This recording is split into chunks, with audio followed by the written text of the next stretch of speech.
HIV en AIDS is mos net vir swart mense, is nie nog vir colored mense nie. Colored mense kry nie hy siekte nie.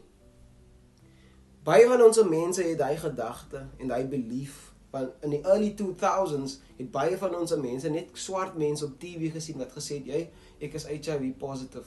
En as gevolg van die stigma wat daar rondom die siekte is, praat ons mense nie daaroor nie. En ons dink, ons kan nie hy siekte kry nie. Ek en my vriend Bradley Geduld, ons het 'n podcast geskiet, en is nou available op YouTube. Ek wil hê julle moet gaan kyk na die conversation. In ons gemeenskappe is dit juist hierdie siekte wat stilletjies mense doodmaak. Stilletjies, omdat ons skaam, ons wil oor praat nie.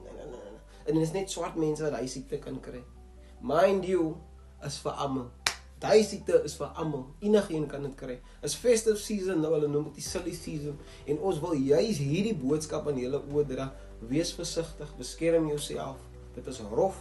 Jy kan lewenslang met 'n siekte sit omdat jy reckless was en of jy het nie die information gehad nie. So kyk die podcast op YouTube en dan gesels ons verder. So gesels daar. Sit in die comments wat julle gedagtes is by die podcast. Ek sal die ding in die link in die description sit.